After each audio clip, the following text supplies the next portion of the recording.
The Final Furlong podcast is proudly brought to you by Jeff Banks Bet. Join the excitement and sign up to Jeff Banks online now to get 10% off any net losses returned as cash after your first month of betting up to £500 at jeffbanks.bet.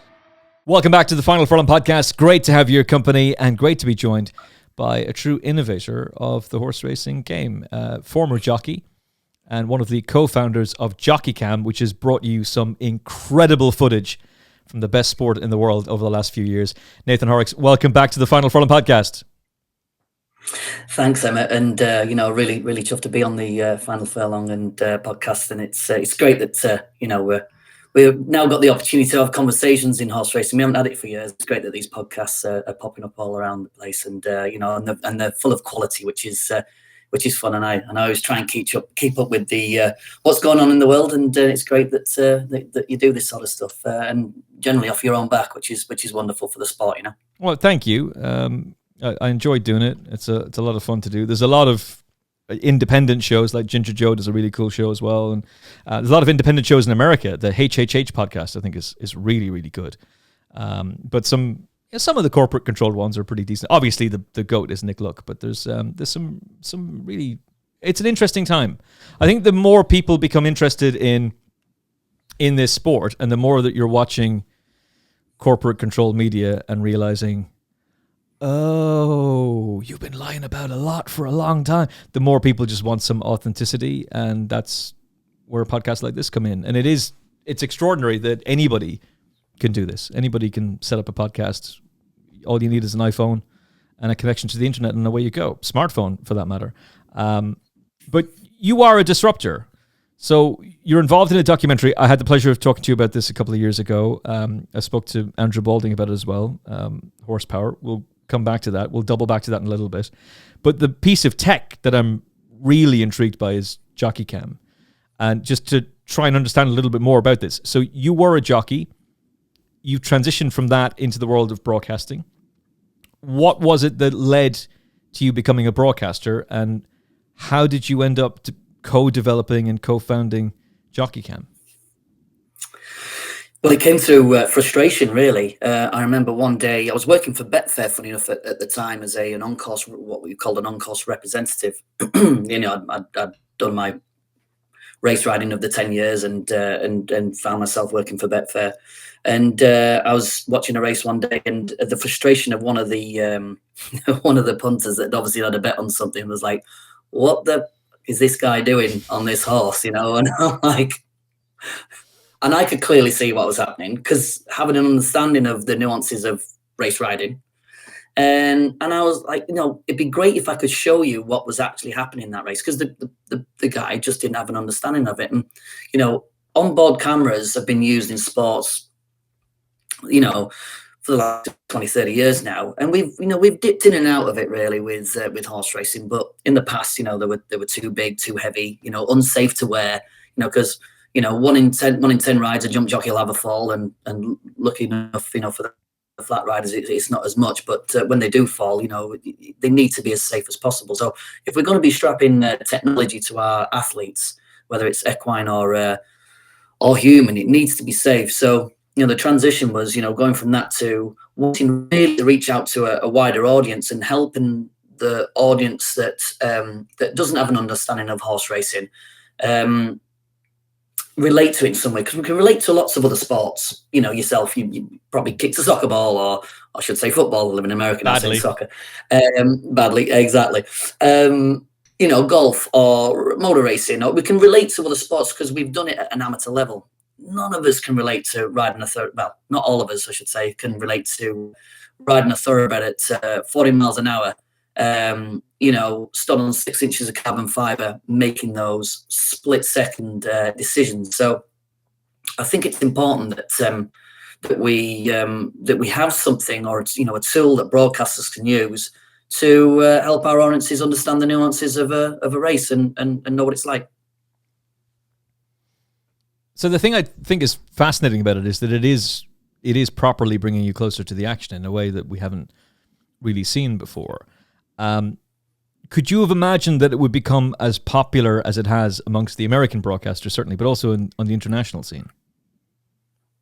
Well, I think what helped was, during the pandemic when, when we were all sat at home and all we could do was consume media. Um, FanDuel TV engaged with us, which was then TVG time, and wanted to bring, a second screen application, or and add another view to the broadcast, because there was just lucky enough, horse racing kept going in America. Santa Anita did such a great job with kind of colonizing all the jockeys into one space, and the horses and all that, all that sort of stuff. So trying to stay within the rules. But we won't we won't go into that, as the COVID rules that we're all under. Yeah, exactly right. But horse racing kept going, which was great, right? So people could sit at home and they could engage with the sport still. So what they were keen to do was add another levels of media, which was, one was Jockey Cam, and the other one was the drone shot. So it's giving our audiences an opportunity of seeing much more stuff, and the US have really been leaders in that, and particularly FanDuel TV.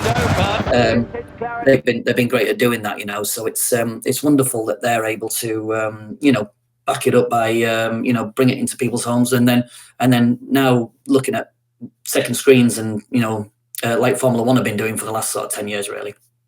Slight cameo there from a clip that's going to appear a little bit later on in the show. Might have got slightly ahead of myself. It's all good. But it's massively enhanced the broadcast coverage of the Triple Crown races in America, obviously the Kentucky Derby. It was very valuable in seeing what had gone on in this year's Kentucky Derby. It was again valuable for the Belmont, when Sierra Leone is a little bit unlucky with the way that race panned out for him. It's been a huge impact on the Breeders' Cup Classic. It's been used on all of the major international races. Can you tell me why Jockey Cam is so embraced by the American media, so embraced by the global media, but not fully embraced by British racing? It's been frustrating, I have to say. We first launched Jockey Cam. Funny enough, it's coming up for our 10th year. We launched it in 2015 on Channel 4. 10 years? 10 years, and you'll see over my shoulder Horse Many Clouds, who I had a lot to do with. Oh, wow. We launched it that weekend, the 2015 Grand National, and as you remember, Aidan Coleman stuck under the fence, where I went up to Benny's Miss, patting him on the neck. Sorry, buddy. I thought it was one of the greatest bits of content captured, showing how our human athletes love our equine athletes, because he was just doing it naturally. But it's not been prepared. It was all natural, and he completely forgot he had the camera on his head, and it was all put forward as in, this is a great way of how our jockeys love our horses. It was an incredible example of his kindness and his empathy, because you knew this is not somebody who's performing. Aidan Coleman is certainly not one of those people who walks into a room and sees the camera on and goes, hey, oh, hey, oh. But is actually a prat behind the scenes. He's just a lovely, lovely guy, and that the Jockey Cam really captured that perfectly. It did, and also the fear of being stuck on that fence as all those horses were coming over the top, right? So I mean, I remember we used it in the Many Clouds documentary. We showed it in New York at the Equus Film Festival, and I remember a couple of guys from Texas were blown away about like what is this race? We've never even heard of the Grand National. And I'm like, wow, we're actually still touching people. In that little bubble that we all live in, our racing bubble that we think that everybody knows about. It's great that we're able to put stuff out there and still help people understand what this sport is, and reach them, and hopefully ignite something in them. So when we launched it in 2015, it was great. We had it on the winner, and it was wonderful. And then Channel 4 were great with it, actually. They actually helped fund a little bit of the process of Jockey Cam. But since then, it's all been our own funding, and we've always wanted it to be live. It was a long process getting this camera developed, because it had to be light, it had to be safe, and it also had to give us live image. That's what we were keen to do, so broadcasters could use it as an instant replay piece of equipment, and it had to be broadcast quality as well. It can't just be a bad image, So we worked hard and spent a lot of money on that, but unfortunately, the UK has been a little bit reluctant to kind of embrace it, through a number of reasons, really. We didn't really engage with the trainers like we probably should have done. Some of the trainers didn't want any of their jockeys to wear it because they didn't want to upset the owner. And then some of the jockeys didn't want to wear it because they don't want to upset the trainer, and it's just, there's just the lack of communication from the broadcaster and the participants has kind of let us down. The other thing was we were really frustrated with, and this has got better over the years, it was the BHA. They didn't want us to show the race when someone's gone over a jump, just in case the horse fell. And I kind of get it. We've been standing on eggshells for the last few years by saying, we've got to protect the sport. And I understand that, but also we've got to kind of hit it head on as well. Look, you can see more from a wider angle rather than it coming from the rider, right? We see all these angles from the wide or the tracking vehicle. You can see more from a horse falling there than you can do from our camera. But it was just like it got frustrating that they wouldn't engage with us why we think it's a good view for the sport, rather than just saying, sometimes the easiest answer is no, and that's where we kind of got to. But over the last couple of years, it has slightly got better, especially working with independents like Ascot. We had it at Royal Ascot this year, and Ascot actually paid for it themselves, and then they just gave it to the worldwide feed, which is great. So NBA used it, FanDuel TV used it, Australia used it. So it was great that that the independent racetracks are now saying, look, we're just going to pay for it, and the broadcasters can use it if they want to use it. But I still wish ITV would embrace it a little bit more. They've been a little reluctant to pay for it and use it, which has been frustrating on our front. So they'll use drone footage. They'll pay for the drones, but Jockey Cam, which has been widely embraced by the Triple Crown races, by the Breeders' Cup, the Melbourne Cup in Australia, which gets mentioned quite a bit on ITV, but they're not willing to properly engage with Jockey Cam or utilize it. Well, not really, no. And it's been a real frustrating relationship, really, because what we're trying to do is we're trying to put the audience amongst the action, and ITV is about entertaining, right, and about reaching beyond our core audience. That's, you look at that, and there's some wonderful people work at ITV, but for sure, it has been frustrating, but we're getting closer to that, and I think because racing's got its back up against the wall at the moment, in particular in the UK. I think times are starting to change, which is a positive, but it's a shame it's just taken so long to get here, really.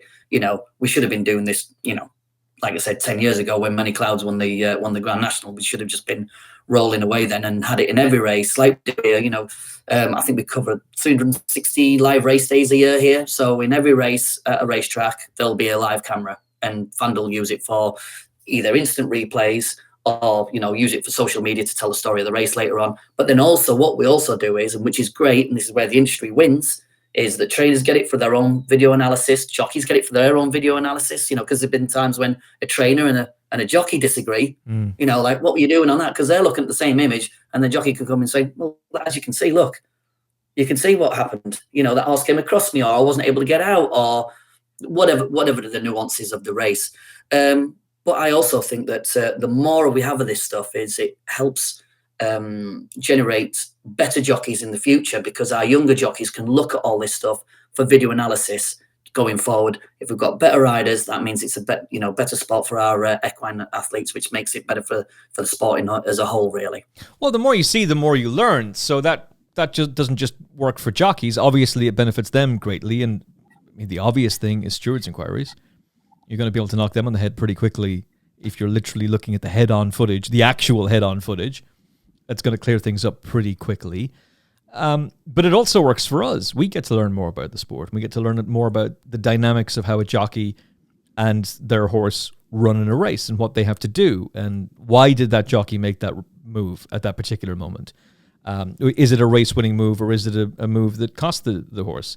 And there's just the sheer entertainment value. The replays of Frankie Dettori coming from the clouds on Inspiral in the Breeders' Cup Filly Mare Turf, and the clip of William Buick coming from the clouds in the Breeders' Cup Mile. I mean, that's gold. That's absolutely phenomenal content. ITV covered the Breeders' Cup. It's there. The BHA are watching the Breeders' Cup. They can see it. I don't understand how these two organizations can't see the clearly epic value of this. You want to give we're told Premier Race Days are all about enhanced race day experiences. Well, surely bringing fans closer to the action isn't just a pipe dream. This is actual technology that's available now, unless you're charging obscene amounts of money for it. I really don't understand why it hasn't been embraced. Which hasn't been the case. We've made sure that it's what we're charging is competitive to what other people are doing in the similar thing in other sports. In fact, we're probably much cheaper. And also we're racing fans. I'm not doing this. My two business partners are probably watching. If they are watching this, they're probably going to cringe when I say this. I haven't been in this to make money. You know what I mean? And of course, Nathan. Of course, Nathan. Yeah, exactly. My frustration was I want to try and put horse racing on a same level as we watch Formula One, as we watch the MotoGP, as we watch and we're now moving into other sports like rugby and golf, motorsport. Our camera has been utilised in other sports. We did the Six Nations ref cam for the last couple of years, which has been fantastic. But the thing is, I want to put horse racing on the map again. I want to make sure that our athletes, human athletes, raise the profile of those guys and girls.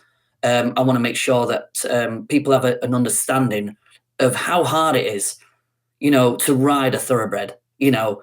Understand the art that it takes to ride a thoroughbred. The skill, the knowledge, and everything else that goes into to getting a horse to win a race.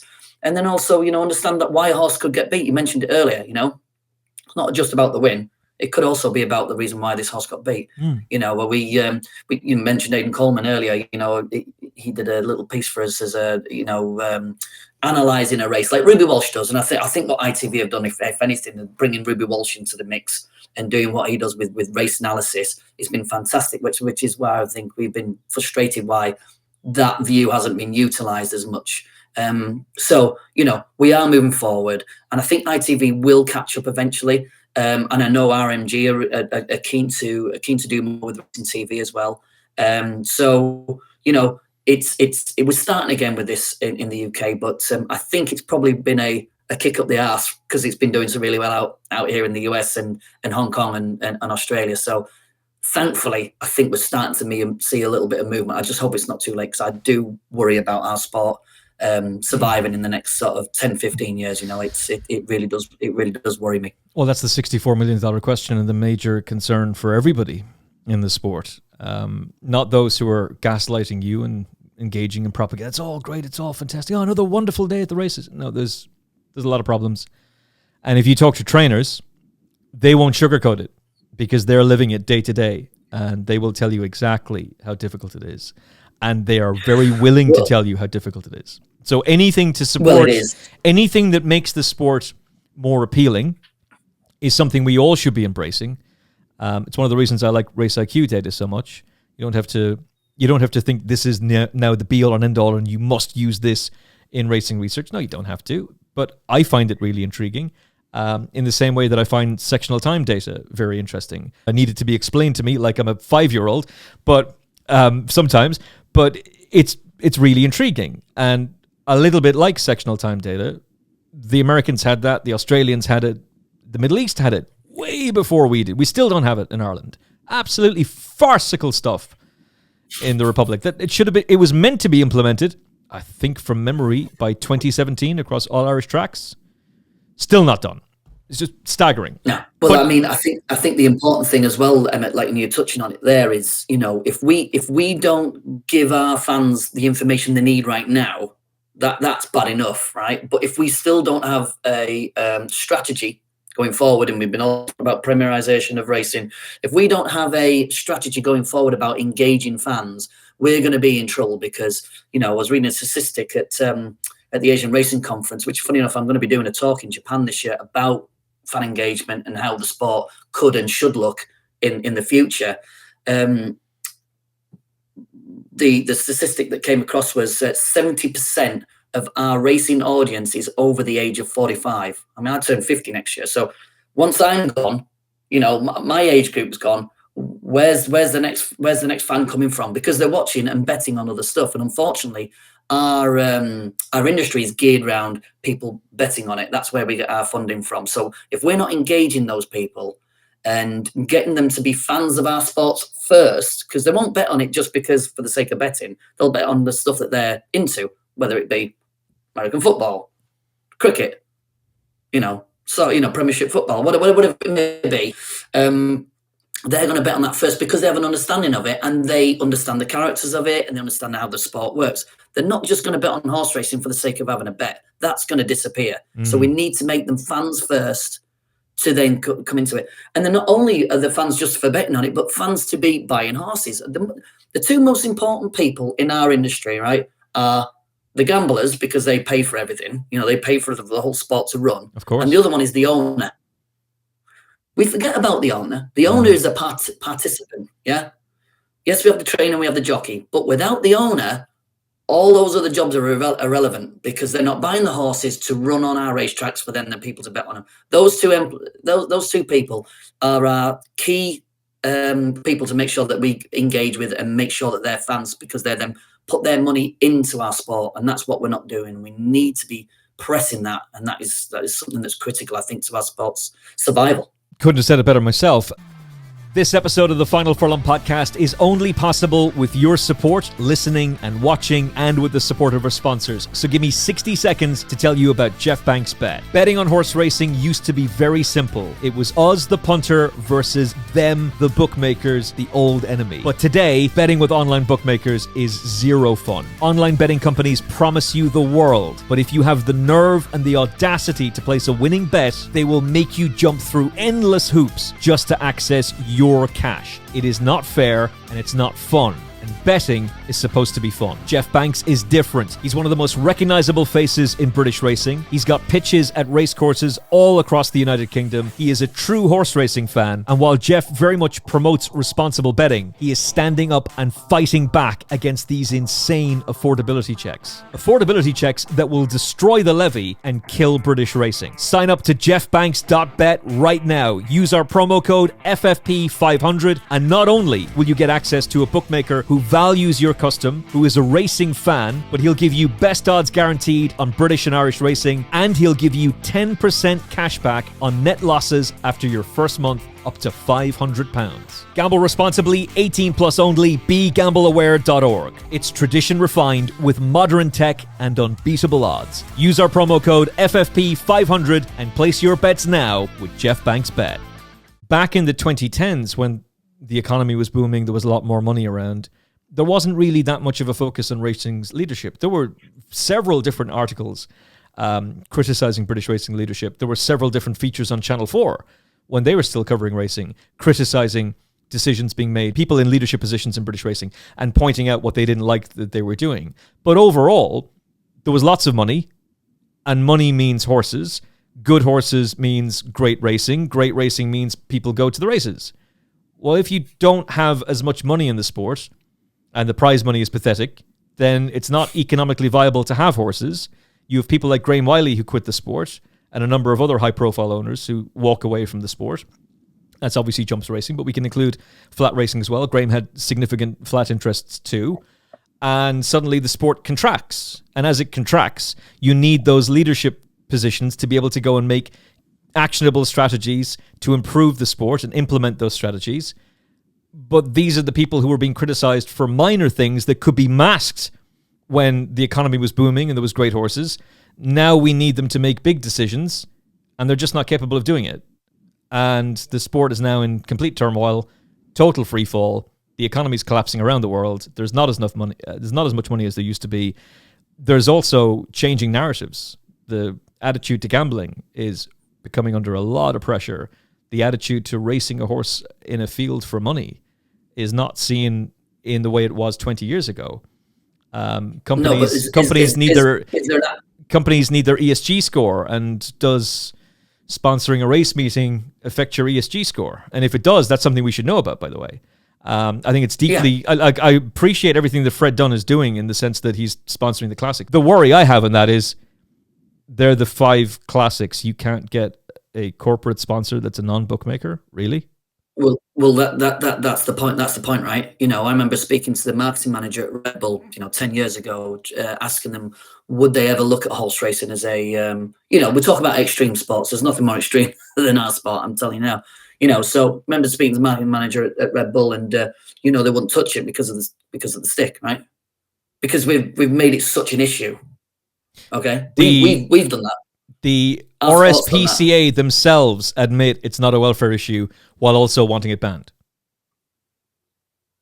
It's just absolutely, it's just a joke that how we look at our sport, because we're too busy standing on eggshells all the time, and that's what then tends to be the thing where we're always defending rather than being proud of what we do.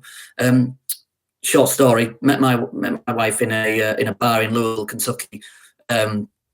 Chatting away to this girl, and I'm just getting to know. And I said, "Oh, why are you all dressed up?" I said, "Oh, we've been to the Breeders' Cup." And she says, "What's that?" I said, "It's a horse race." She was like, "Oh, isn't that cruel?" I'm like, "No, it's not cruel.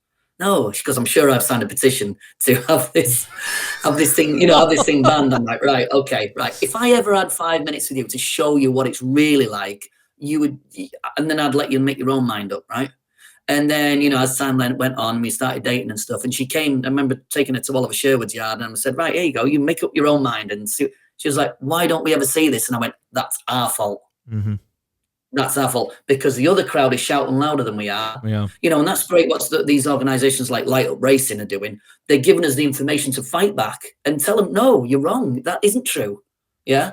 And that's what we should be doing. And that's why we'll probably come on to it later, about the horsepower thing. What we want to do is give people information that they can make their own minds up, but also understand the characters that are within our sport. And that's what's great about podcasts. That's what's great about when we do interviews on ITV or NBC. Like, give the outside world an opportunity to understand the characters within the sport, and also make sure that our leaders are held accountable when things don't quite go right, and that we have transparency in our sport. Because if the punter and the fan doesn't trust us, they're going to go off and bet on something else and invest their money in something else, because we're all after that entertainment dollar or pound. If we are not entertaining, no one's watching us. Sponsors won't engage, people won't buy tickets, and people won't watch us. So all this stuff about we're just a gambling sport. No, we're not. No, we're an entertainment sport. That's where we need to start. We need to start there first, and then the rest will follow. But we need to kick on and catch up to the rest of the other sports, and make sure that we're, that the outside public understand our characters and buy into it. When I first moved to America, was it 4 or 5 years ago, I was in a restaurant, and 4 teenage girls were behind me eating dinner, and they were all talking about their favorite Formula One driver in America. Which their favorite Formula 1 driver. That would never have happened 10 years ago, but because of, the increasing documentary series being on streaming platforms, they get to know the characters, they get to become fans of the sports, but there's human interest there. And that's where, and I think that's where we need to be, concentrating on that side, but also giving our fans more information and helping grow the sport, as in regards to, fan engagement, which is the key thing, I think, for our sport to survive in the next 10, 15 years. I think if somebody was to bring up Formula One in America 10 years ago, they'd be kicked out of whatever venue they were in. It's NASCAR here, folks. But it just, that's it. They wouldn't have even known about it, right? No, not at all. And it does just go to show you how a sport can, when it properly targets the audience, can captivate. And the thing about Formula One, which is great, it's a bit boring in my view, to be completely honest about it, even with Drive to Survive being quite a compelling documentary series for all that it is. I can't engage in Formula One. I used to years ago, but I found it quite boring under Schumacher. It's like, yeah, he's going to win again. And it just became very boring under Hamilton and then Vettel and whoever else. They're a machine. The machine will most likely respond and do what it's supposed to do. And the best machine will win on the track that it's most suited to. You don't know what City of Troy is going to do. You really don't know what Augusta Rodin is going to do. Which Augusta Rodin is going to turn up in the King George. You got to tune in to see which Constitution Hill is going to turn up next season. That's the fascinating thing about our sport. And quite rightly, in an era where representation very much matters, and it should, horse racing has an enormous advantage over everybody because men and women compete equally. And there is no, thankfully, despite that there were some very prominent people in racing media advocating for the idea that the only way a female jockey will ever make it in the sport is if they're given a weight allowance and we must do this now. What a load of nonsense. Thank God that wasn't done, because along comes Rachel Blackmore, along comes, there was already Hayley Turner, along comes Holly Doyle, Safi Osborne, and countless other incredibly talented female riders, never mind the jockeys that there are in the States, who were able to beat men off level weights fair and square. Holly Doyle is one of the top 5 jockeys in the UK, one of the top 5 jockeys in Europe. Don't take my word for it. Look at the Jockeys Championship every single season. That's just the way it is. She's a terrific jockey. I think her personal trainer said she is as strong, if not stronger, than most of her male counterparts. So, phenomenal talent, in demand, and a proper Group 1 performer. Rachel Blackmore, the same in jumps racing. She's also engaging. She's also engaging with her fans. Very engaging. Great personality, very likable person, great marketability. You would have said the exact same thing about Bryony Frost. I think what happened to her, the fact that David Walsh is the person who had to write about it, like whether or not you believe that there are 3 sides to that story, Bryony's side, Robbie Dunn's side, and the truth, doesn't matter. Optics are what matters there. She made a complaint that the male jockey bullied her. Her complaint was upheld. He was suspended for months. I have no problem with Robbie Dunn being back in racing. He served his suspension. He should be allowed to continue being a jockey. But she had to move to France. That's just abysmal behavior. And how some of the media talked about that is just embarrassing. It's just appalling. Anyway, the fact that this sport can have men and women compete against one another fairly on the track, with women beating men on a regular basis, the fact that female trainers can often outperform male trainers, consistently winning at the biggest festivals, Jessica Harrington, Venetia Williams, Emma Lavelle, we can talk about them all day long. Same in America. Female horses beating male horses. Why is this not a sport that is properly blowing up and being embraced by major corporations? Why isn't the BHA pounding its chest proudly and saying, look what we have. We have a sport where men and women compete equally. Come to us. Come to our sport. I really don't see them going out, whether it's the BHA or Great British Racing. It's almost like they're afraid to celebrate how great this sport is. Well, I think sometimes we've been taught to stand on eggshells for so long. That's what we've become. We've created a culture of being protected, right? Protect ourselves. Don't let anybody see out the outside. I remember when we first, came about the idea of Jockey Cam, the first thing everybody said, has it got sound? Of course it's got sound. I want to hear what's going on out there. Yeah. I want them to hear the hooves and the swearing and get out my, they're not playing tiddlywinks out there. Yeah. Right? It's a very competitive, dangerous spot, and I want to hear Davy Russell bollocking jockeys down at the start. I want to hear that. Well, whatever it is, right? I want them to understand that, right? And of course they have. Oh, I don't know about that. Like, come on, guys, come on, let's catch up. You look at every other sport, major sport, they've all evolved. Yeah, I'm going to ask you a question here, Emmet.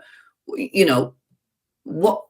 You pick a sport and then you decide whether that's evolved or not, and then you look at horse race and see, have we evolved in anything? Can you name one bit of where we've evolved to the sports? No, but I was just thinking about the NFL, and they do they mic up players, and whether it's ESPN or Fox, they do a special release of mic'd up, and it's players just casually talking amongst each other. Hey Nathan, where are you going afterwards? We go to the pub. I'm gonna get it. They'll drop F-bombs.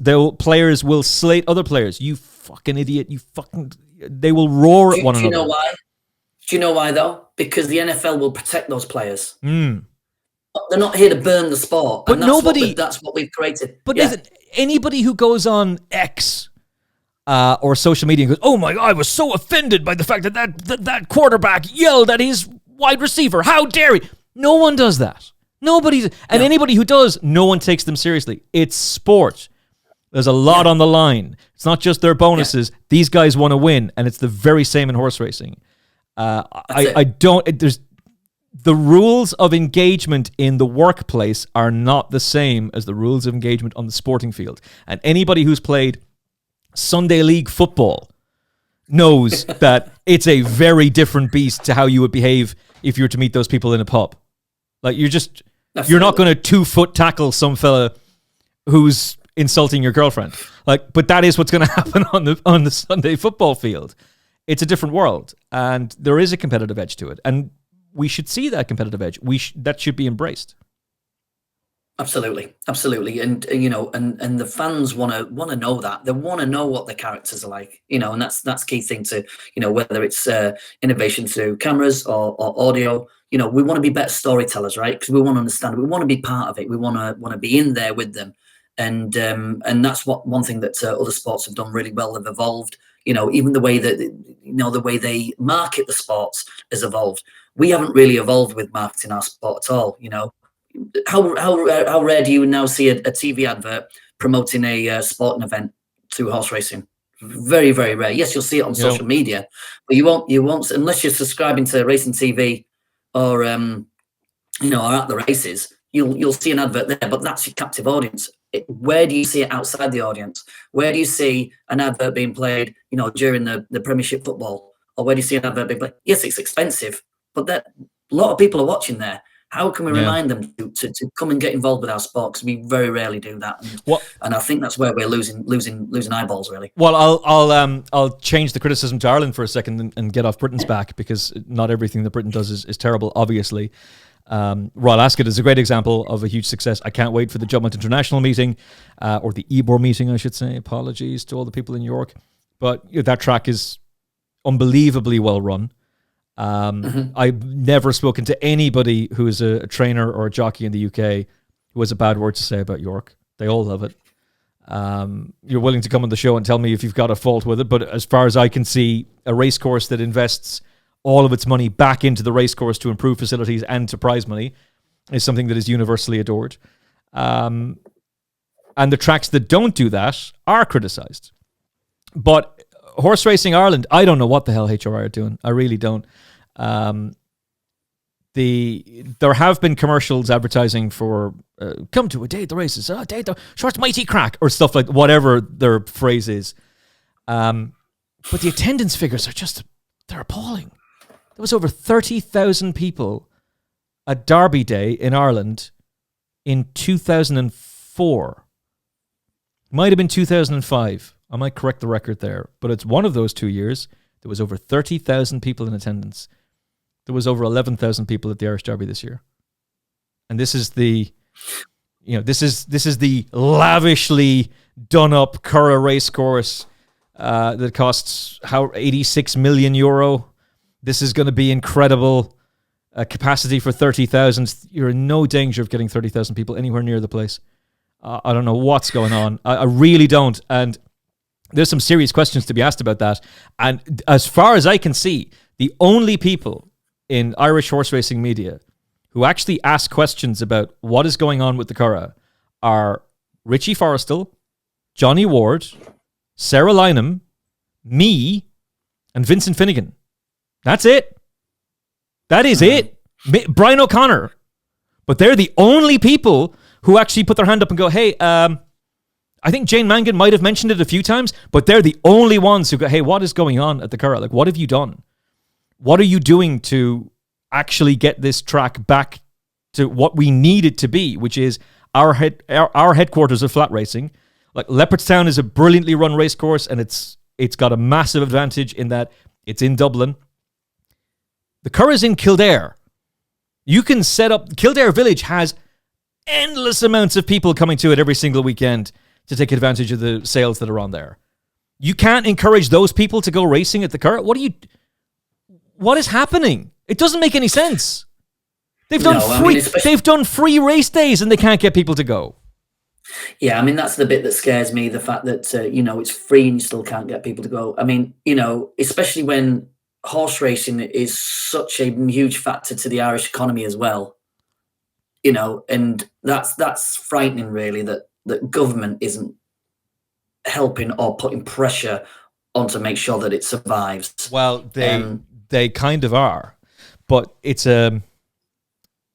this is a somewhat complicated matter in that there have been public accounts committee hearings where they've asked, why is the attendance so low?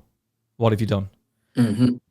And what's frightening about that is they've had those meetings and nobody seems to have done anything about it. Or no one seems to be able to figure out how to... The population of Ireland is significantly higher now. I'm going to look this up. But the population of Ireland is significantly higher now than it was 20 years ago. So there's over 5 million people in Ireland now. There was not 5 million people in Ireland in 2005 and 2004. So we have a bigger population and less people going racing. Why is it so disconnected? And what is it about the marketing of our sport in Ireland that has become so disconnected? Is it that it's just ridiculously expensive?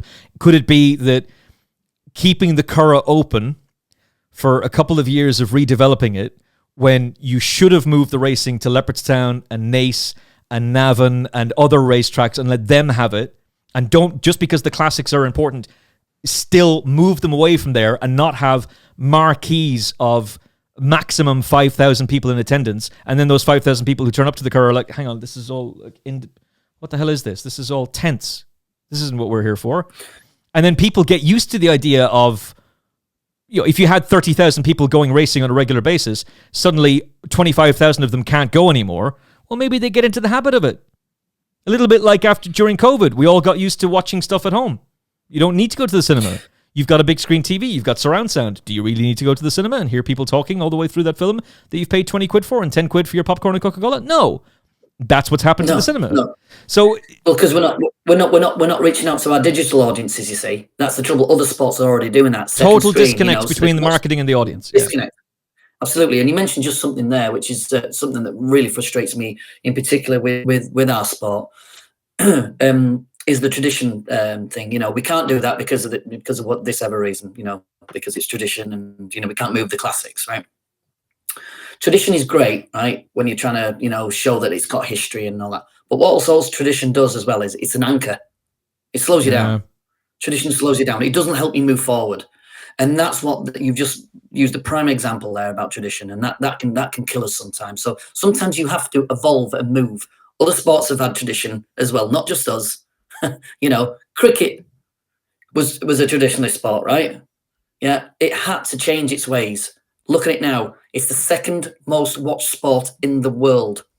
Yeah, it had to change. Are you serious?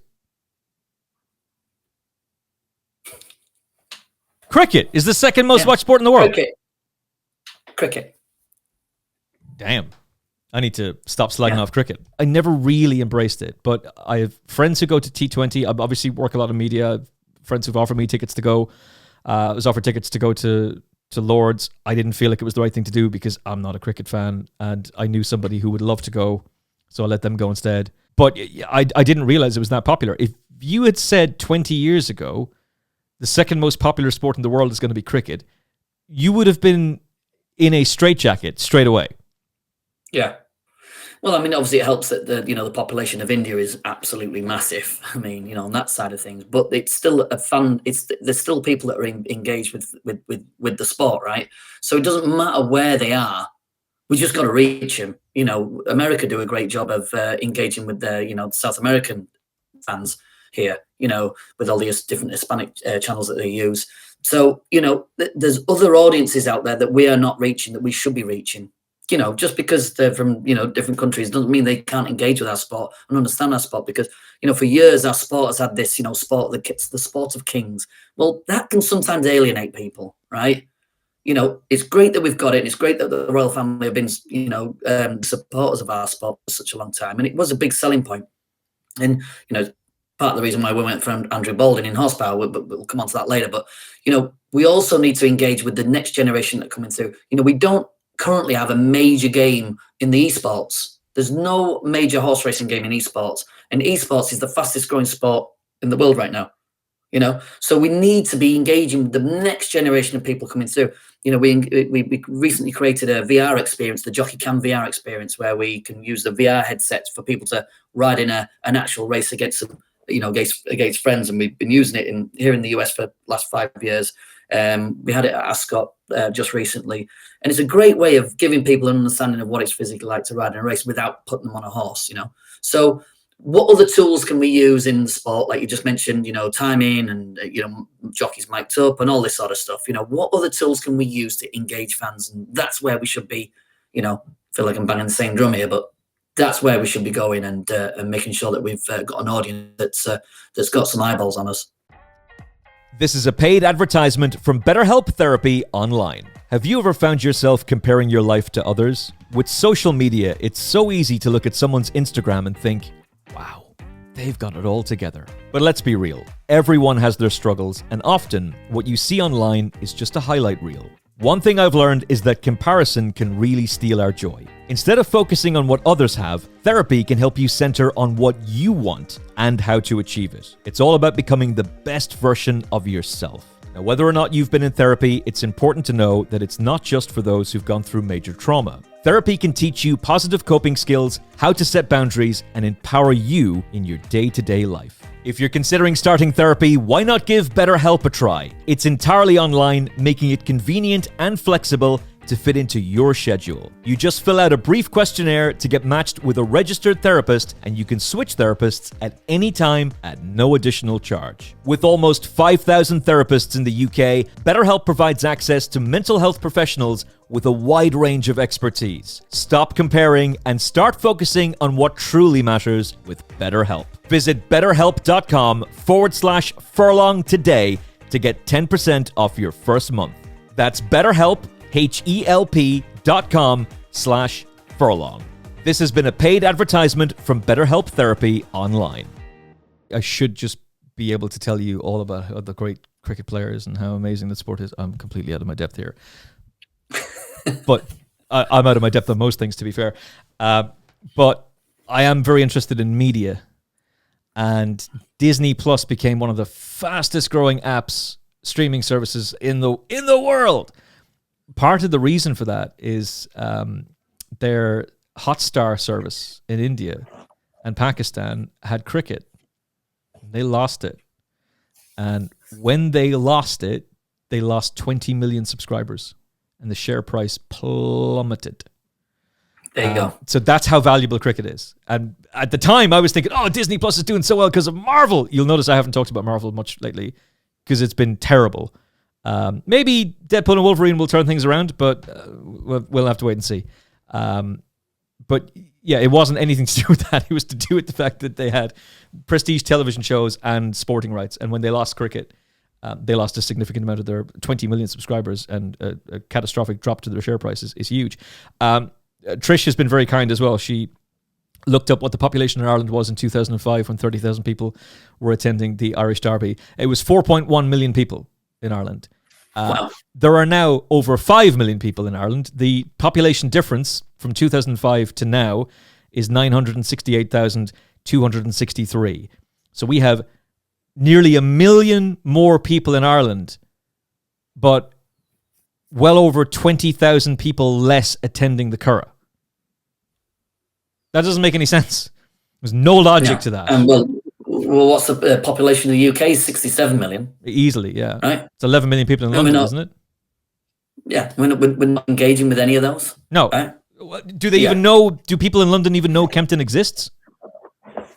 No. I mean, I doubt it. I doubt it. When do you see a billboard with, with Holly Doyle on it? Or, we've got these great ambassadors that we don't utilize, and we don't raise the profile of our athletes, and which we should be doing. Tom Marquand, Holly Doyle, Oisin Murphy. We've still got Frankie, thankfully. I mean, he's the only one been selling our spot for the last sort of 20, 30 years, really, as an athlete. We need to make sure that the guys and girls that are coming through have the ability and the tools to help sell the sport going forward, and also make them feel valued and valuable. Yeah, that's the point. To sponsors, to wider audiences. Yeah, so give them the tools. Don't make them feel that they're just good enough to just sit in a car and then ride a horse. That's it. That's all they're good for. No, they're bigger than that. They're here to sell our sport. They're the ones that stick around for a long time. Our horses don't, Our trainers do and our jockeys do. Trainers are like coaches, that's what they're there to do. But our participants are the jockeys, and we need to make sure that we make sure that they feel valued and that they're there to sell our sport. Yeah, well, I mean, my experience of jockeys and trainers is that they're very willing to engage with the media and talk to us because they're fully much aware of the fact that, first of all, it's good for them. Yeah. You have no idea where the next syndicate ownership is going to come from. You have no idea where the next big ownership is going to come from. And it might very well be somebody who really likes your personality on a podcast and decides, you know what, I'm going to give that person a call and see if they want to take a horse for me. And who knows where that can lead. So trainers are very good at that, but trainers and jockeys are both very much aware of the fact that they have a job to do to sell the sport, and they're prepared to do it. Most of them are anyway. I think for jockeys, it's a brutal lifestyle. Your diet is, the amount of jockeys I've spoken to who said, yeah, I have a cup of tea in the morning and then I have a cup of tea before the races. It's like, yeah, but what do you eat? Oh, no, I don't eat anything. I can barely function in the morning, never mind actually go and ride a racehorse after a 4-hour drive to get to that track and then be expected to go and perform to the best of my abilities with no food in me. No, not possible. I wouldn't be able to do it at all. So I have great admiration for them. I can't imagine it would be. I can't imagine it would be particularly easy to have spent your day riding out, probably going and seeing a racehorse for an owner somewhere to check out whether or not this horse is going to be good enough to actually go and buy, then driving to a race course, competing, riding, and then appearing on the one show. That's not going to be easy. That being said, I couldn't tell you. But sport isn't set up for anybody to do that, Emmet. That's the trouble. No, it's not. They're on a hamster wheel. There's no time for them to go and be on the one show because they've got to be up at 4 o'clock the next morning to go and ride out 4 horses to make sure that they keep the ride, on the next. So it's not that the sport isn't geared for them to do it. They all get paid exactly the same. Ryan Moore gets paid exactly the same as an apprentice having this first ride. Who am I going to choose to put on my horse if he's available? Ryan Moore. Yeah. They can't be competitive.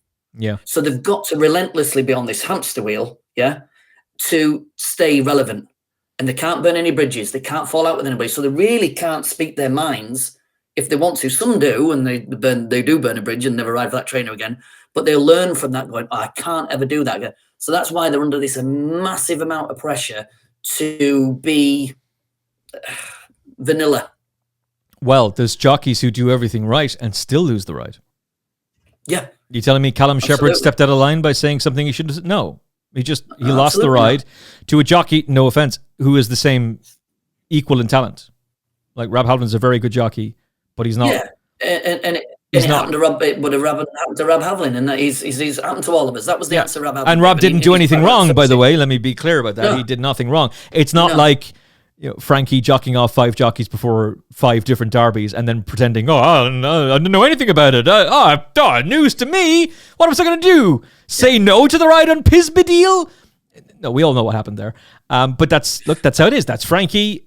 Brilliant jockey. It worked for him. But he had talked towards the end of last year as he was leaving the sport, and he said some things that really offended some people in British racing, that, if he was starting out now, he wouldn't start in Britain, he'd start in Australia or America because prestige is great, but prize money is better.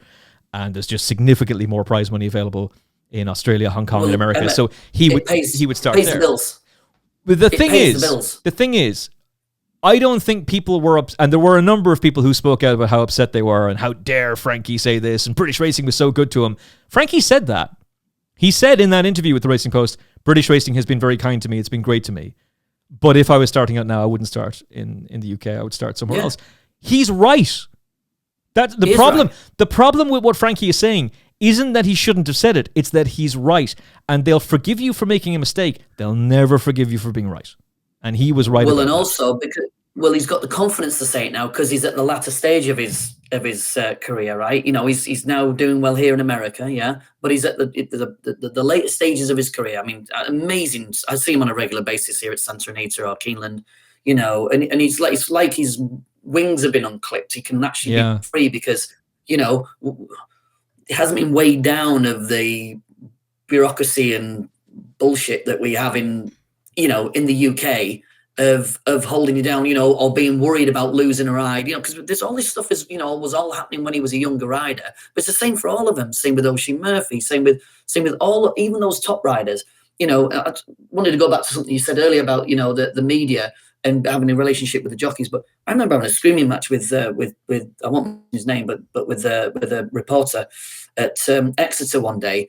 He was saying, "Them bloody jockeys are always miserable. All I want to do is ask a question about the ride." And I'm like, right, well, when did you ask him? Well, he just got beat on the favourite. Right, okay, all right. I said, right, okay, well, let's start there. That might not have been the best time to speak to him. Okay. The other thing is, did you look at what weight he was doing today? No, right. He's got 10 stone on that horse, right? And it was a favourite. He's obviously wasted to get his weight down on that horse. I said, now then, do you get angry when you get hungry? He goes, oh yeah, I'm terrible. I'm like, right, imagine waking up like that every day of your life. And then you have a bad day at the office, and then somebody comes up to you and then approaches you, and I don't know how you ask the question, but approaches you in a way that talks about the failure you just had. How are you going to react? Right? And you don't like it. But that's the fact of the matter is, our athletes, our human athletes, are under a massive amount of pressure, particularly in the UK, the way the sport's set up. Because I talked to Paul Morenin the other day. I wanted a quick call about something. And he said, I'll call you back, mate. I'm just in the sauna. I went, oh, where are you at? And he's, well, I'm at Hamilton Park tonight, but I'm in the sports club next door. I've paid 20 quid to go and use their sauna. Oh, because he's trying to take two off or whatever it is, and it's just like, it's frightening how our sport is structured. Yeah. To not give our athletes the tools to do their job properly. And then we're wondering why they don't help us sell the sport. So there's a lot of this stuff needs to be addressed. Mental health, weight, how they market themselves. We need to really give our riders, our human athletes, a foundation of selling our sport better. He has to pay 20 quid to use a sauna at a place that's not at a racetrack, where there's no medical attendance if anything was to go wrong, God forbid. Whereas when there were saunas in British racecourses, there are medical personnel nearby that if anything was to happen, they can be looked after. And instead, I've spoken to jockeys who have told me, and are happy to say it, I'm not going to say who, but if you've heard these episodes, you already know who they are. I had the... Great episode, by the way. Thank you. The Sauna Ban episode. Yeah, that's available on Spotify and Apple Podcast. I had the jockey's agent, Paul Burley, say this to me as well. Being in a car with jockeys who had the heating on full blast, the heated seats on as well, in a 2-hour drive to the racecourse, in a desperate attempt to try and lose additional weight before they got to the track, because there was no sauna to do it. You're telling me that's not a threat to a jockey's life? That's supposed to be safe? It's a threat to everybody else on the motorway with them, right? And the BHA know this. And the other people in the car, yeah. The BHA know it, but no, Dr. Jerry Hill had his great idea, which he said to Chris Cook, I believe from memory, it was 2017 in The Guardian. Oh, my great plan is to get rid of saunas in British racecourses. And what happens? There's a viral pandemic. The whole world is shut down. If you're staying in a hotel, you'll remember you couldn't use a sauna and you couldn't use a steam room. You could barely use the swimming pool, and you had to book in to use it. And they took full advantage of it. I went, great. Every jockey had a COVID weight allowance. They did a vote amongst the jockeys in Britain. Will you vote to get rid of the saunas? Less than 50% of them responded to it, but they agreed. That less than 50% agreed on the proviso that they had the COVID weight allowance, which the BHA then did away with because owners and trainers were pissed off about it, and they don't want to hear anything. I've spoken to jockeys who were in race courses only 2 days after they had signed that agreement, and the saunas were being ripped out. And jockeys were going, hang on a second, we're going to need these again. Like, no, they're gone now. Unbelievable. Everything that British racing does in terms of its racing leadership is a clear example that they do not care about jockeys. Because if you really cared about jockeys, you would never have done the whip rules. The whip rules don't benefit anybody. They've made further changes to them now, which are going to make jockeys' lives even harder. They don't improve it. Julia Harrington's comments have proven to be a total lie. This will improve the optics of the sport, and by improving the optics of the sport, we will attract new fans, new viewers, new bettors. None of that is true. You did immense damage to the sport because all it did was create a series of negative headlines about perceived welfare breaches by jockeys overusing the Pro Cush or excessively using the Pro Cush in certain races, when even the RSPCA, who were involved in the input of the development of the Pro Cush, state it is not a welfare issue, but they themselves want it banned because the RSPCA has been a captured organization for quite some time and ultimately want horse racing banned, and they know that by banning the Pro Cush, that's one step further to achieving their goal. It's mind-blowingly... They're so incredibly naive. Like, nobody seems to be capable of getting around a table and going, hey, if we make this decision, this is going to blow back on us spectacularly in only a couple of years. It's almost as though they know that the sport's over, so just milk the gravy train for all it's worth before it completely derails. Well, I hope that's not true. So do I. Very much so. This is an incredible sport with a rich history and a rich heritage. It's a fabric of British and Irish society. Ireland are world leaders at horse racing. This is our national sport. This is the sport that we should be celebrating more than anything else. And Ireland is doing all it can to sabotage the sport. There's going to be a ban on gambling advertising, and once that comes in, I don't see how racing TV can stay on the air. RTE, I don't know how they're going to RTE's got about enough money to buy a stapler and sellotape. That's about it. Yeah, that organization is screwed. So how they're going to be able to showcase horse racing with no gambling advertising is beyond me. Sky are gone, and what's their incentives to stay in Ireland? There's no Irish racing on Sky anyway, so they're not going to be bailed out by Horse Racing Ireland. And if HRI have to bail out Racing TV to pay an extra £1 million a year to keep Racing TV on the air in Ireland, how do you think that's going to go? You think that the Irish government are going to go, you can't bail out a corporate broadcaster with state funds to keep it on the air in Ireland? We told you, don't sign a broadcast rights deal with Racing TV or Sky Sports Racing unless they're both fully aware of the fact that there will be a gambling ban in Ireland. And there is going to be a ban on gambling advertising. And it will stop local lottos being advertised on radio. That's one of the things that Fianna Fáil and Fine Gael started to freak out about. They went, oh crap, our constituents aren't going to like the fact that their local GA team won't anymore be able to run commercials and advertisements on local radio and regional radio supporting the fact that their big local lotto or the big draw that funds them for the entire year. They can't advertise that stuff anymore. Never mind the fact that a £1 billion industry that we are the world leaders at will be off our screens and out of sight, out of mind. But don't you think that goes back to something you just said earlier there, Emmet, that we don't get round the table and ask these questions about, the work that we're doing together, you know what I mean, as in regards to, did the BHA speak to the jockeys or do HRI speak to their sport? We don't communicate with each other. I think because what's happened is there's been so much fragmentation. We can't get in the same room because we can't stand each other in some way, shape or form, right? That's the trouble, because there's been so many takeout merchants in the past, right? We're all trying to get a piece of the pie rather than trying to make the pie bigger. That's the issue, right? That's the fundamentals of it all.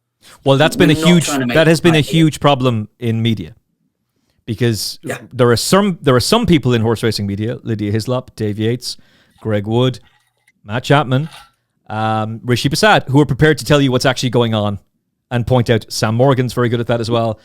Jack Keane. Lee Mottershead, a multi-award-winning journalist, has been pointing to, hey, you need to do something. Richie Forrestal, you need to do something about this or it's going to blow up in our face. But there's been way too many who have taken the attitude that, we better not actually talk about that thing and let people know, because it might affect my ability to get an after-dinner speaking gig, or it might affect my ability to be invited to a big corporate do, or I might not get invited on the gravy train. I'm dining at the top table now, so I don't really want to be. I don't want to be.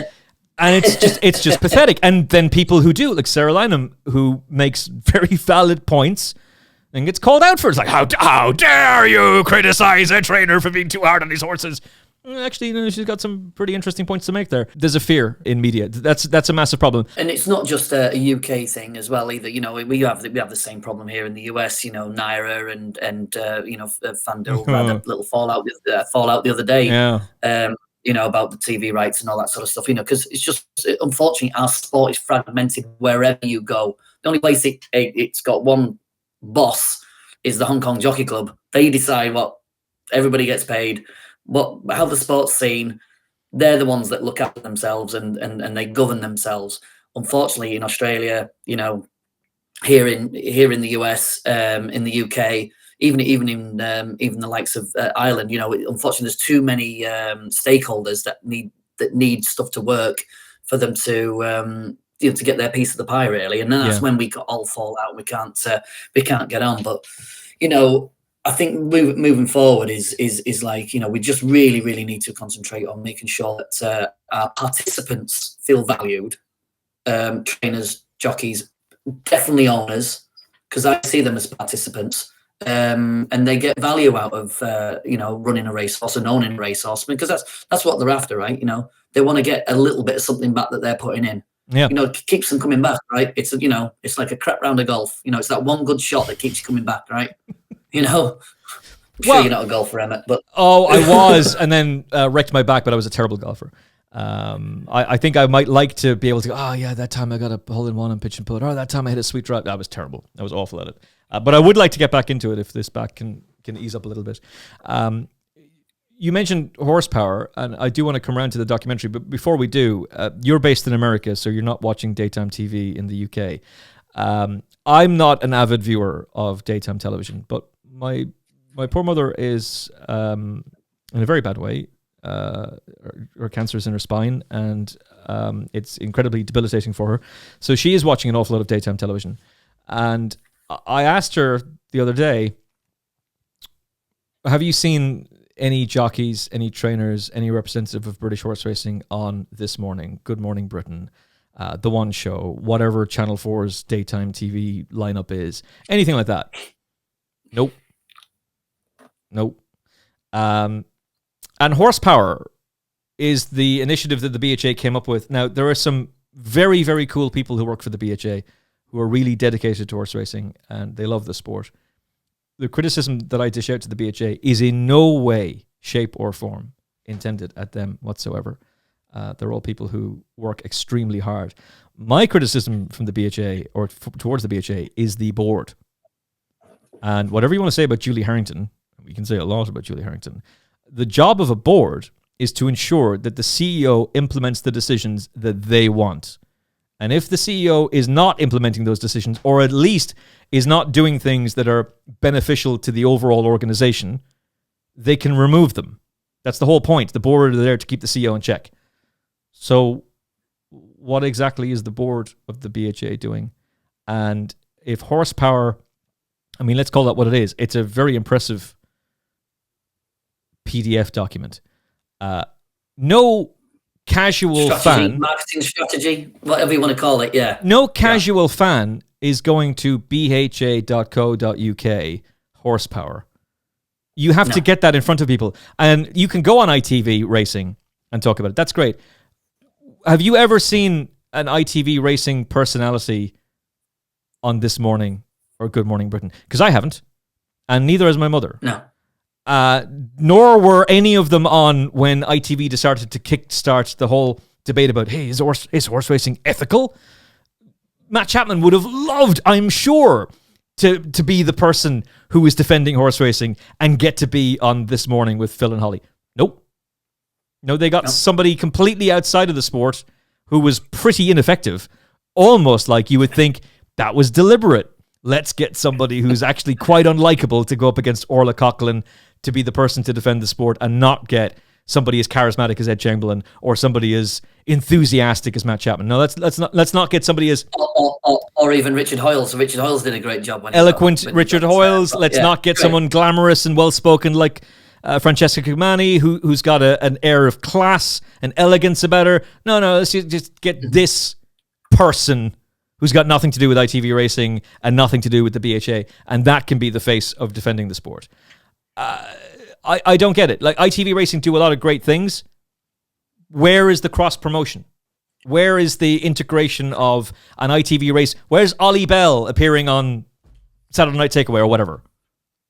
It can't be that hard. Yeah, I mean, it's obvious. It's either incredibly hard, or we just can't be bothered to do it, right? You're talking about the marketing strategy that the BHA have come out with. We approached the BHA when we first created Horsepower, the documentary series, the original, and still the best. And we got it on Amazon Prime with 200 million subscribers. GBR put out 2 tweets that it was coming out. 2 whole tweets. BHA, 2 whole tweets. Golly gosh. Which was a little bit frustrating on that front. Ascot didn't really do a lot about from their front, but they are this time around. Now it's going to be coming out on the BBC, which is great news. But the BHA didn't engage with us in that front, because we could have done it as all one big group, and tackled this whole thing about trying to get more eyeballs on our sport, but also give people an understanding of what our sport's about. So, it was a little bit frustrating when I saw that, I have to say. And I did send a couple of text messages to a couple of people saying I was a little bit frustrated by that. But look, my thing is I suffer from being optimistic, unfortunately, and I'm trying to leave this sport in a better place than I found it. Racing will knock that out of you pretty quickly. I know. The great news is, the BBC have picked up our 4-part documentary series. It goes out live. It goes out on live on Tuesday night at 9 p.m. and 10 p.m. first 2 episodes, and then after that you can live stream on iPlayer. But 90% of the population of the UK have the BBC. Yeah, there's some eyeballs, right? What are we doing to make sure that we get it in front of those eyeballs? Thankfully, it was in the Critics' Choice yesterday in the Sunday Times. I'm not sure how many people read the Sunday Times anymore, but like I said, it was on there, and we've done what we can on our front to make sure that we're doing what we can to make sure horse racing survives. I just want to make sure that our other media partners, we shouldn't call them partners, our other media in horse racing are doing what they can as well to help us. We've got this very exciting documentary series about the jump jockeys. I've not seen it. That ITV have been involved with Flutter. I'm excited. I hope it's brilliant. I hope it's amazing. So it gives other filmmakers the opportunity to come into our sport and tell more humanistic stories about our sport. We need to make sure that we're getting in front of more eyeballs, because at the moment we're not. We're scrambling, and it's great that, like I said, the BBC are going to be putting on our 4-part documentary series that was on Amazon for the last 2 years, and Amazon were really impressed with it. They said the click-through rate was amazing. It's just that it didn't get in front of many eyeballs. That was the issue. We should have done everything we could have done. The whole sport, ITV, Racing TV, At the Races, Racing Post, all our podcasts should have been hammering down the door saying, you've got to watch this. Whether you think it's any good or not doesn't matter. You can slag it off afterwards, but at least get it in front of the eyeballs. Yeah. And that's what we should have done. And unfortunately, we fell short of that. But great news is we got another opportunity now.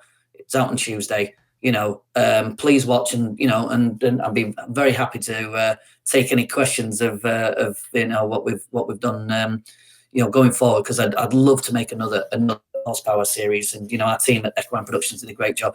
John Maxey, Dave James, who directed it, with Stephen Riley, famed from the cricket documentary series Fire in Babylon. We had the right people to make this thing a success, but unfortunately we fell short of getting in front of many eyeballs as we should have done. Well, the best review I can give it, and I spoke to Andrew Balding at the time, is if you watch the first episode, you will watch all of them. It's compelling. Yeah. It's really, really good, and it's disappointing that it didn't get as many viewers as it deserved. I think comparing it to Drive to Survive is just, what are you doing? That's like comparing The Acolyte to House of the Dragon. Like, no. What are you doing? First of all, The Acolyte's terrible. Yeah. Sorry, George Gorman, but it's absolutely awful. But secondly, like, you're talking about a prestige television show that has a $20 million budget per episode. I'm pretty certain. Yeah. I know what the budget is for Drive to Survive. It's insane. I'm pretty certain. Well, it definitely wasn't. It definitely wasn't our budget. Yeah, I'm for sure. pretty certain it wasn't. And this was the issue. I remember Chris. I love Chris Cook. I think he's a really good journalist. Actually, he's a brilliant journalist.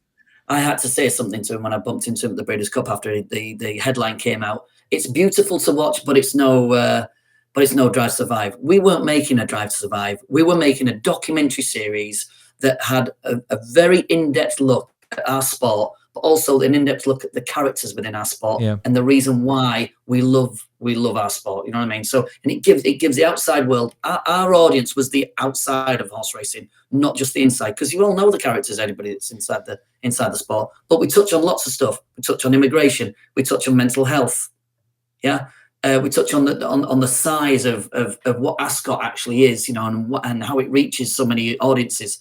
So there was a lot of characters in there that were really important. Paul Spickett, the journeyman who, a guy done good, wanted to buy a racehorse and competes against the top owners in the sport and wins. Yeah, great characters. The father that lost his son, I'm forgetting his name now, but talking about like the most important thing at that time was his horse winning at Ascot, and it gave him a lift. So I think that's the work rider. Yeah, exactly. Maddie O'Meara, absolutely amazing. These people that dedicate their lives and have great characters. Yeah. And it also gives people outside our sport an understanding of, oh my God, right, these aren't what I thought. They aren't just these rich people that are in this, equestrian world. No, they're real people that have real lives and real problems. And they're just like me. But do you know what else they have? They have this horse, these horses, these equine athletes that help them get through their day and something to live for. So that's what the story we were trying to tell. And whether you think it's any good or not, doesn't matter. We should have reached more eyeballs before this, but we've got a great opportunity now. Let's make sure that that we do what we can to get it out there, and I hope everybody tunes in on Tuesday to watch the first 2 episodes, and or catch on iPlayer after that, and go from there. What channel is it going to be aired on? It's got on B4. And then we'll also be on iPlayer immediately after that. Okay. And I think I think it comes out the following Tuesday. The episodes 3 and 4 come out the following Tuesday. So yeah, I'm excited to see what people think of it. Everybody's seen it up to now on Amazon. Obviously, I know Amazon Prime's a subscription platform, so not everybody got to see it. So, but everybody did see it. I had nothing but good things to say about it. So, I'm really proud of the team. Put it together. Lawton Entertainment are partners in this that helped us fund it. The shrewd characters. These are the guys that helped get Supersonic made. The Oasis documentary series. I remember that at the time. Yeah. Senna. Yeah, great. Guys that really helped us put this piece together. So I'm really proud of it, and I hope that the audiences outside our sport really kind of engage with it and feel as though they're invested in our sport in some way. Well, you should be proud of it. At the time, you sent me the 2 screeners, which was really cool to get to see them before most people. The problem was I only had 2 screeners. I had to wait for the other episodes to come out, and I couldn't wait to see it. It was absolutely class. But this is the trailer for Horsepower. This is wide open. The vintage Clarets nearest to us. Couture's there. Berkshire Shadow flying home as well. Andrew Balding, what a week he's having. Andrew is bred to be a trainer, driven by success. Wanting to be the best. It is a huge pressure. You are judged every day. Andrew's put himself in a position where he can challenge the big yards. We're blessed with a huge variety of owners. Wealthy, powerful people. At $1 million is bid. At $1 million. At $1 million is what I have. You go over that magic number, it's got to be a superstar. The most exciting thing is the big international fixtures. Lexington, Kentucky. The fantastic prize money's always been a big draw. Go on, Oisin! Wow, what a ride by Oisin. He's managed to pull that one out the fire. Oisin Murphy He's very much a number one choice. As good a rider as there is in the world. Some breaking news about the champion flat jockey, Oisin Murphy. Oisin himself will be very disappointed. How did we that up? How many times have you done it, for God's sake? It is that public image that is hurting him. People saying his life wasn't worth living, death threats. But I think he's going to be banned for 6 months. So why are we wasting money on a lawyer? It's important for me to prove that I'm as good as ever. Alcohol-free, trying to hold off the cavalry. Wouldn't be a day that I haven't thought about alcohol-free in the Guineas. Just to get there is a challenge. This is her chance to prove that she is the best of her generation. Royal Ascot. Box office drama. This is the defining period. There's a shadow hanging over me with this ban. Extreme drama here at Royal Ascot. The jockeys will give evidence like lawyers in there. Very, very tense. Oisin Murphy has burst through. Go on, Oisin! Veering, violently left-handed. It does define your career. If he doesn't win, I can honestly say he will go to his grave an unhappy man.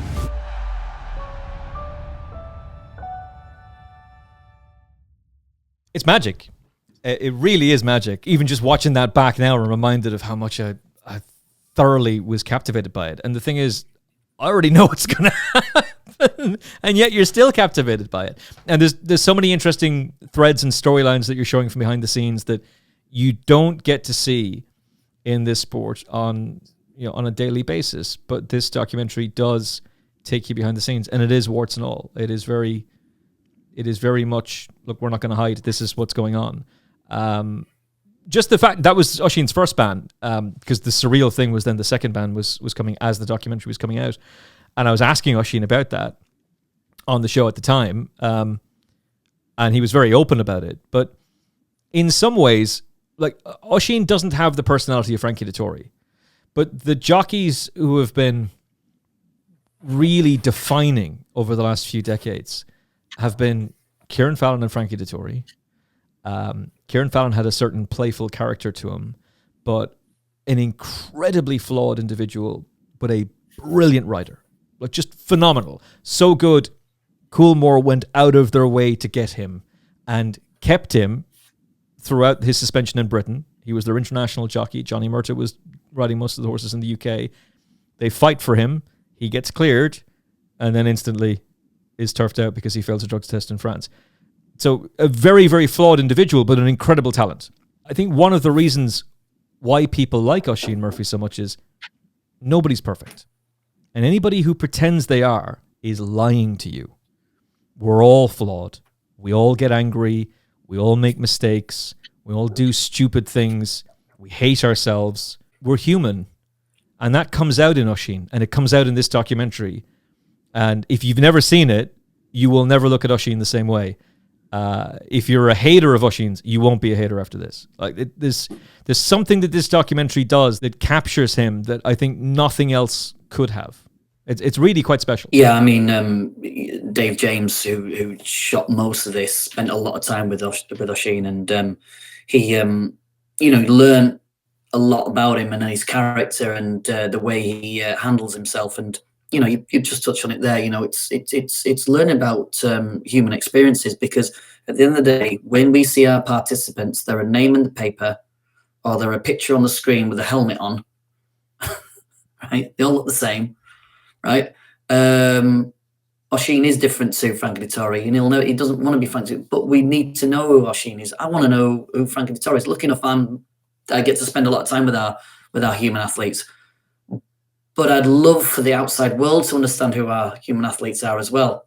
It's important that we tell their stories, and that's what we wanted to do with this documentary series, was lift the lid on the sport of the characters that work within it and the love that they have for our equine athletes, and the reason why we all spend endless hours watching it, and the craziness, the amount of money that we invest in it and spend time doing it. So I think it's important that an outside audience understands who our participants are and get engaged by it in some way, shape or form. But I think it's great that we do see, you know, Oisin go through his struggles in this, and but also we get to see, you know, the foundation that Annalisa Balding has for that sets the tone at Kingsclear for Andrew, because Andrew's the name on the as the trainer, but he would be awful at his job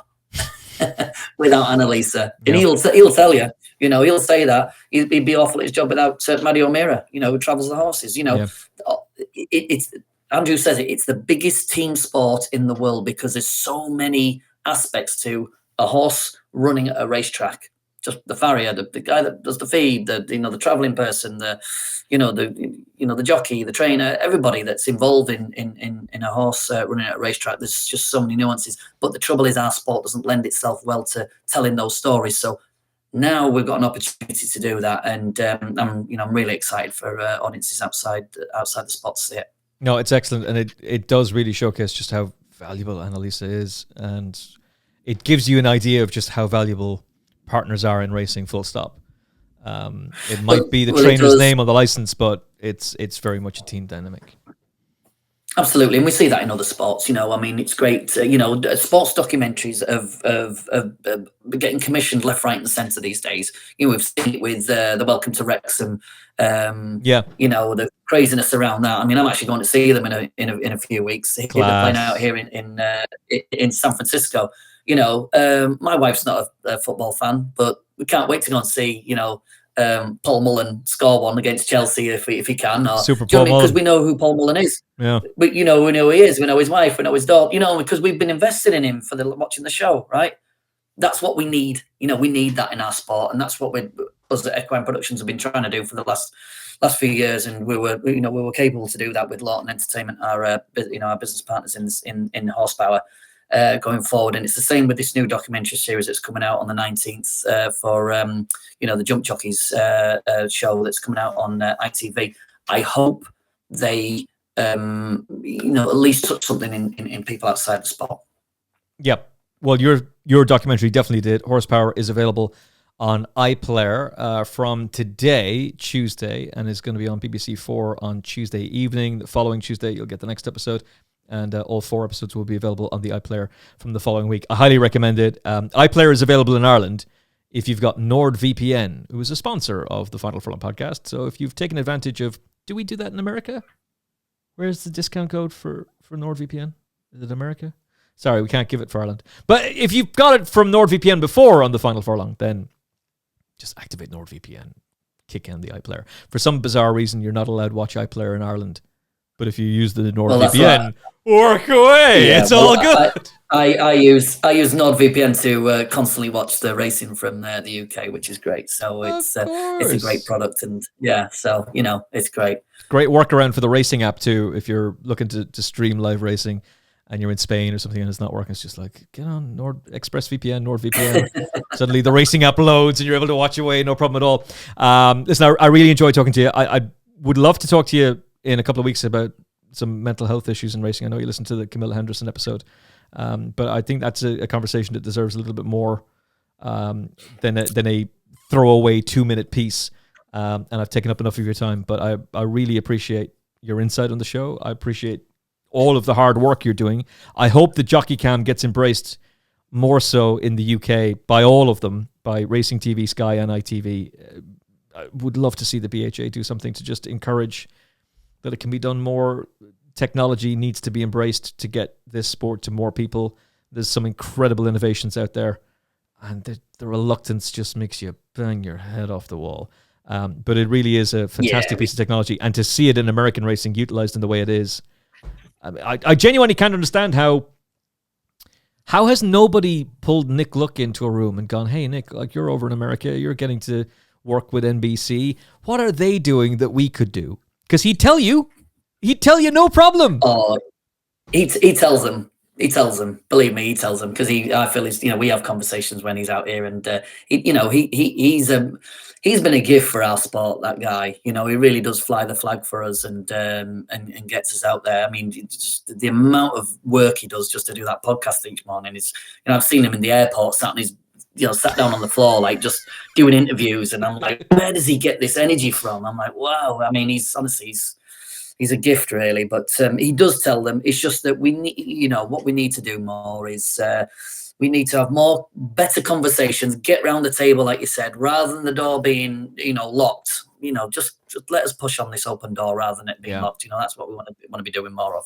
And I'm an optimist. We're going to be all right. I know we are, but I just want to make sure that what we're doing ourselves, Equine Productions and Jockey Cam, we're leaving the sport in a better place than we found it. And, we're doing everything we can to do that and investing more money into technology and trying to come up with these new different ideas of, reaching more eyeballs. And I believe we're doing that. We just need a little bit of help on the other side of and get in front of those eyeballs from our racing media and our governing bodies. But I'm sure it's going to happen.